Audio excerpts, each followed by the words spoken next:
Narmada Eshala audio సిరీస్కి స్వాగతం. నేను మీ నర్మదా ఏషాల. నేను రాసిన ఈ వృద్ధమైన ప్రేమ కథని నేనే స్వయంగా మీకు వినిపిస్తున్నాను. అనుకోని పరిణయం భాగం 57. ఆ రోజేమో చిందులు తొక్కి ఇప్పుడు మళ్ళీ పొయ్యమంటావా?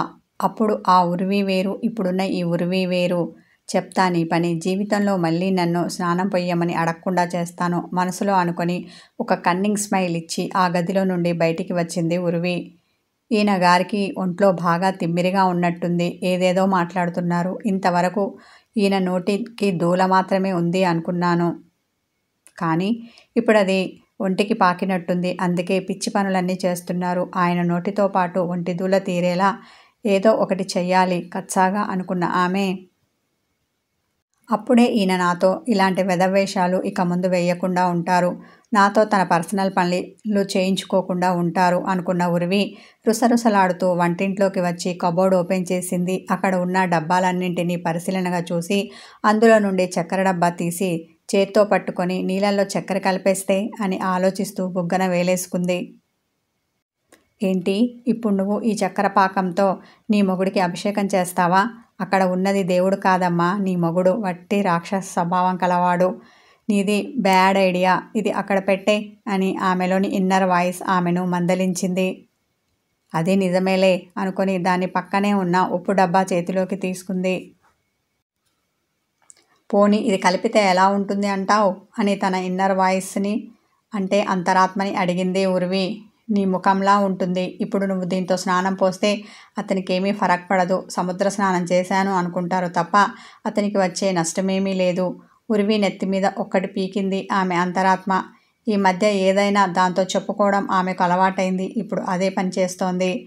ఇలా అంటే ఎలానే? అన్నిటికీ ఏదో ఒకటి చెప్తున్నావు. నన్ను మెచ్చుకోవడం లేదు, ఎంకరేజ్ చేయడం లేదు అలకగా అన్న ఆమె, నువ్వు కూడా రాను రాను మాయనలా తయారవుతున్నావు. నేను ఎడ్డం అంటే నువ్వు తెడ్డం అనేలా ఉన్నావు. అదోలా ముఖం పెట్టింది ఉరివి. ఉప్పు డబ్బాని ఎప్పట్లా పెట్టేసి అక్కడ ఉన్న మరో డబ్బా చేతిలోకి తీసుకొని దాన్ని చూస్తూ పోనీ ఈ కారం నీళ్ళలో కలిపేస్తేను ఉత్సాహంగా అంది. Wow, good idea. ఇప్పటికి దారిలో పడ్డావు. నువ్విచ్చే పనిష్మెంట్ స్వీట్గా కాదే, హాట్గా ఉండాలి, ఇలా కారంలా అని ఆమె అంతరాత్మ ఆమెను మెచ్చుకుంది. దాంతో ఉబ్బి తబ్బిబ్బైపోయింది ఉరివి. ముసిముసిగా నవ్వుకొని నా గురించి నువ్వేం తెలుసుకున్నావు? వట్టి మొద్దుని అనినా? కాదే, ఈ ఉరివి అంటే ఐడియా. ఐడియా అంటేనే ఈ ఉరివి తెలుసా? ఇలా అని నా ఫ్రెండ్స్ అందరూ నన్ను తెగ మెచ్చుకునేవాళ్ళు అంతేనా? వాళ్ళకి ఏ సమస్య వచ్చినా నన్ను సలహాలు అడిగేవాళ్ళు అంటూ తన గురించి తాను గొప్పగా చెప్పుకుంది ఉరివి. అబ్బో మా చెప్పావులే అన్న అంతరాత్మ. ఇన్ని రోజులు దీన్ని నేను అమాయకురాలు అనుకున్నాను. కానీ ఇప్పుడు ఇది తింగరిది కూడా అయ్యింది.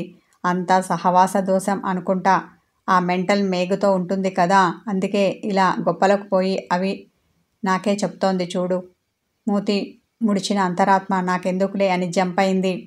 ఇలా ఉరివి కబోర్డ్లో ఉన్న సరుకుల డబ్బాలు చెక్ చేస్తున్న సమయంలో పని మీద ఇంతసేపు బయట ఉన్న సంపంగి అప్పుడే అక్కడికి వచ్చి ఆమెను చూసింది. ఏం కావాలి అమ్మాయి గారు? అనుమానంతో అడిగింది. ఏమీ లేదులే, నీ పని నువ్వు చూసుకో అని చెప్పి కారం డబ్బా పట్టుకొని అక్కడి నుండి మెల్లిగా జారుకుంది. ఏమిటో ఉదయం నుండి అమ్మాయి గారి ప్రవర్తన అదోలా ఉంది అనుకున్న సంపంగి బుగ్గన వేలేసుకొని అయినా పడక గదికి కారం డబ్బా తీసుకొని వెళ్ళి అమ్మాయి గారు ఏం చేస్తుంది? వెళ్తున్న ఆమెను చూసి వెనక నుండి అడగాలి అనుకుంది. కానీ అడగలేదు. ఏమోలే నాకెందుకు అనుకుని తన పనిలో తాను పడింది. ఉరివి వంటింట్లోకి వచ్చే ముందు గీజర్ ఆన్ చేసి హాట్ వాటర్ కింద బకెట్ పెట్టి వెళ్ళింది. ఆమె ఇప్పుడు తిరిగి వచ్చేసరికి బకెట్ నిండుగా నీళ్ళతో ఉంది. అందులో ఒక స్పూన్ కారం వేసింది. ఇప్పుడు కనుక ఈ నీళ్లతో ఆయనకి స్నానం చేయిస్తే ఉంటుంది నా సామిరంగా అని మేఘ పరిస్థితిని ఊహించుకొని తనలో తాను నవ్వుకుంది. అంతలోనే ఆమెకు అనామిక గుర్తుకు వచ్చింది. అమ్మో, ఈ విషయం అత్తయ్య గారికి తెలిస్తే ఇంకేమైనా ఉందా? కారంతో నా కొడుక్కి స్నానం పోసి ఒళ్ళు మంట పుట్టిస్తావా? నీకెంత ధైర్యం అని నా మీద ఇంత ఎత్తున లేస్తూ 2 దెబ్బలు తగిలించినా తగిలిస్తుంది. తల్లి మనసు అలానే ఉంటుంది. కొడుకు ఎలాంటి వాడైనా తల్లికి ముద్దే కదా.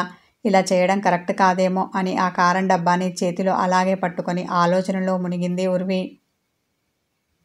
అప్పుడే అక్కడికి వచ్చిన మేఘ్ స్నానానికి అన్నీ సిద్ధం చేశావా అన్నాడు. ఆమె పలకకపోయేసరికి ఏం ఆలోచిస్తున్నావు అంటూ ఆమెను కదిలించాడు. ఉలికిపాటుగా అతనిని చూసి కారం డబ్బా తన వెనకాల దాచింది. అతనికి అనుమానం వచ్చి ఏం దాస్తున్నావు, ఇలా చూపించు అని ఆమె చేతిలో ఉన్న డబ్బా తీసుకున్నాడు. ఏంటిది ఎర్రగా ఉంది ఆలోచనగా అన్న అతడు, ఓ ఇది నీళ్ళలో కలపాలి అనుకున్నావా, కానీ ఈరోజు హోలీ పండగ కాదు కదా, హోలీ పండగ రోజు ఆ ముచ్చట తీర్చుకుందు గాని ఇప్పుడే తొందరపడితే ఎలా అని డబ్బా మూత తీసి వాసన చూశాడు. ఘాటైన ఆ వాసనకు వెంటనే తుమ్ములు వచ్చాయి. నాన్ స్టాప్గా తుమ్మేశాడు. ఎప్పుడూ వంటింటి వైపు తొక్కు చూడని అతనికి అది కలర్ కాదు కారం అన్న విషయం తెలియక వాసన చూసి తుమ్ములకు బలయ్యాడు. కాసేపటికి తెప్పరిల్లి, ఓయ్ రాక్షసి, ఇది కలర్ కాదే కారం పొడిలా ఉంది, కొంపదీసి దీన్ని నీళ్ళల్లో కలిపావా ఏంటి? అనుమానంతో కళ్ళు పెద్దవి చేసి ఆమెను చూశాడు. ఆమె సమాధానం చెప్పలేదు. బెరుగ్గా చూసి తల అడ్డదిడ్డంగా తిప్పింది. అతని అనుమానం మరింత బలపడింది. ఆ డబ్బా పక్కన పెట్టి, నేనేంటే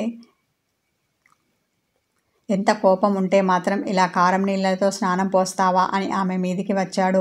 అవునో కాదో తెలియని విధంగా తల ఊపుతూ భయంతో 2 అడుగులు వెనక్కి వేసింది.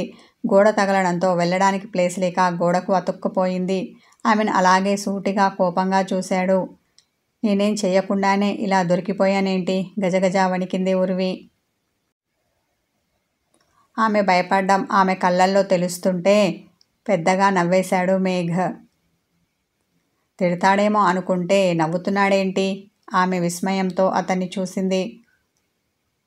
కళ్ళు పెద్దగా తెరుచుకొని అతన్నే చూస్తున్న ఆమె ముఖంపై ఉఫ్ అని గాలి ఊదాడు. ఆమె ఉలికిపాటుతో కనురెప్పలు టపటపా ఆడించింది. నీకు అంత ముచ్చటగా ఉంటే నేనెందుకు కాదంటాను? సరే అలాగే కానివ్వు. నీ చేత్తో ఏం చేసినా ఇప్పుడు నాకు ఇష్టమే. అది కష్టమైనా ఇష్టంగానే భరిస్తాను అని ఆమె 2 చేతులు తీసుకుని తన చెంపల మీద పెట్టుకున్నాడు మేఘ్. ఆమె ఎప్పుడూ అతని ముఖాన్ని తాకి ఎరగదు. ఆమె చేతుల మధ్య అతని ముఖం ఇమిడిపోగా ఒళ్ళంతా కరెంటు పాకినట్టు అనిపించింది. అతని చెంపలను తాకిన ఆమె చేతులు చిన్నగా వణికాయి. అతడు కోపంతో తన మీద విరుచుకుపడతాడని, చేయి చేసుకుంటాడని అనుకున్న ఆమెకు అతని మాటలు ఊహించని షాకునిచ్చాయి. విస్మయానికి గురైన ఆమె కళ్ళు పెద్దవి చేసి నోరు తెరిచింది. అతడు చూపుడు వేలుతో ఆమె గదవ కింద చెయ్యి పెట్టి నోరు మూశాడు. మరీ అంతలా తెరవకు, ఏ ఈగనో దోమనో దూరగలదు. లేదంటే లిప్ లాక్ చెయ్యాలని నాకనిపించవచ్చు. కన్ను కొట్టి చిలిపిగా నవ్వాడు మేఘ్. ఏంటో ఈరోజు ఈయన ప్రవర్తన ఏదోలా ఉంది. అంతేకాదు నా ఊహకు అందని విధంగా మాట్లాడుతూ ఔరా అనిపిస్తున్నాడు. అంతేనా? తన స్పర్శతో నాకు చుక్కలు చూపిస్తున్నాడు. ఈ టార్చర్ తట్టుకోవడం నా వల్ల కావడం లేదు అనుకుని తన మూతి సున్నాలా చుట్టింది ఆమె. ఆ ఎక్స్ప్రెషన్లో ఆమె అతనికి క్యూట్గా అనిపించింది. ఆలోచనలతో కదులుతున్న ఆమె కనుపాపలు, దానికి అనుగుణంగా అదురుతున్న ఆమె పెదాలను చూసి ఆగలేకపోయాడు. వెంటనే తన పెదాలతో ఆమె పెదాలను అందుకొని గాఢంగా ముద్దు పెట్టాడు. అతడు చేసిన పనికి ఆమె ఉలిక్కిపడింది. అతని ముద్దులోని గాఢతకి ఆమెకు తెలుస్తుంటే మైకం కమ్మింది. పెద్దగా విచ్చుకున్న ఆమె కనుపాపలు మత్తుతో మూతలు పడ్డాయి. మొదట అతన్ని దూరంగా నెట్టాలని చూసింది. అది ఆమె వల్ల కాలేదు. కాసేపు పెనుగులాడి ఓడిపోయింది. ఆ తర్వాత అతనికి సహకరిస్తూ తనకు తెలియకుండానే అతని మెడ చుట్టూ చేతులు వేసింది. ఆమెకు ఊపిరి భారమవుతున్న వేళ ఆమె పెదవిపై అతని పంటిఘాటు నిలిచింది. ఆవుచన్న శబ్దం ఆమె నుండి వెలువడింది. అతడు ఆమెను వదిలి ఆమె పెదాల వైపు చూశాడు. చుర్రుమని మంట పుడుతున్న తన పెదవిని తన నాలుకతో తడమగానే వెచ్చటి నెత్తురు తగిలింది. దాంతో ఆమె అతన్ని కోపంగా చూసింది. అతడు కొంటెగా నవ్వాడు. నా ముందు పరధ్యానంగా ఉన్నావు అంటే ఇదిగో ఇలాగే స్వీట్ పనిష్మెంట్ ఇస్తాను. ఆ తర్వాత నీ ఇష్టం అని పెదవి విరిచి భుజాలు కదిలించిన అతడు వాష్రూమ్ లోపలికి వెళ్ళాడు. అతడు తలుపు వేసుకోబోయి ఉర్వి టావెల్ ఇవ్వు అన్నాడు. మరబొమ్మలా తల ఆడించి ఆమె ఇస్తుంటే తీసుకోకుండా ఆమె చెయ్యి పట్టి వాష్రూమ్ లోపలికి లాగాడు. అతడు ఫోర్సుగా లాగడంతో ఆమె విసురుగా వచ్చి అతని ఎదపై వాలింది. అతడు ఆమె చుట్టూ చేతులు అల్లేసి కౌగిలిలో బంధించాడు. ఊహాతీతంగా అతడు ఆమెకు షాకుల మీద షాకులు ఇస్తుంటే ఆమె గుండె కొట్టుకునే వేగం రెట్టింపైంది. దాని తాలూకు శబ్దం పైకి వినిపిస్తుంటే బిడియంతో బిగుసుకుపోయి, వదలండి, నేను వెళ్ళాలి అంది. ఎక్కడికి? సిగ్గుల మొగ్గైన ఆమెను చూసి కనుబొమ్మలు ఎగరవేశాడు. లజ్జాభారంతో అతన్ని చూడలేక తన 2 చేతుల నడుమ ముఖం దాచుకుంది. అతడు ఆమె చేతులు తప్పిస్తూ, ఇప్పుడు నన్ను వదిలి ఎక్కడికి వెళ్ళాలని ప్రశ్నార్థకంగా ఆమెను చూశాడు. అర్ధనగ్నంగా ఉన్న అతన్ని చూడలేక తల వంచేసింది. కిచెన్కి మీకోసం టిఫిన్ రెడీ చెయ్యాలి కదా అంటుంటే ఆమె మాట తడబడింది. దానికి సంపంగి ఉంది కదా. రెప్పవాల్చకుండా ఆమెను చూసి అన్న అతడు, నీ అవసరం అక్కడ కాదు, ఇక్కడ ఉంది. నువ్వు వెళ్తే మరి ఇక్కడ నాకు స్నానం ఎవరు పోస్తారు? చెప్పాను కదా నాకు ఈరోజు నువ్వు స్నానం చేయించాలని అంటుంటే ఆమె ముఖం పక్కకు తిప్పుకుంది.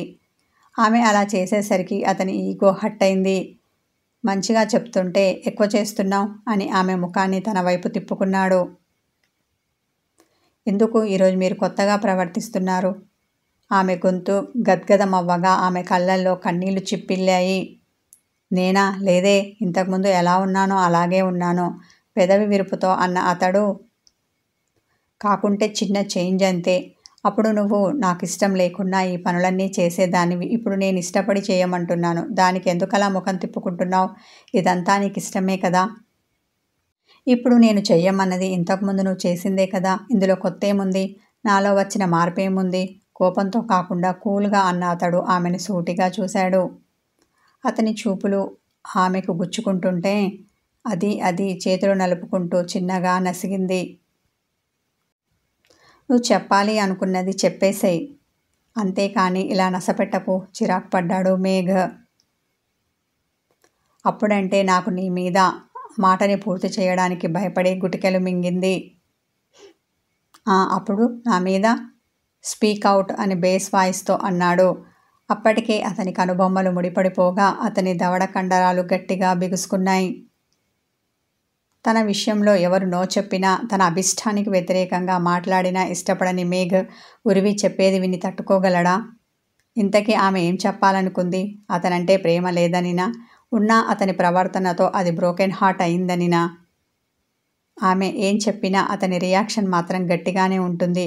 ఎందుకంటే అతడు మేఘ్ కదా, గర్జించే మేఘం కదా. కథ కొనసాగుతుంది.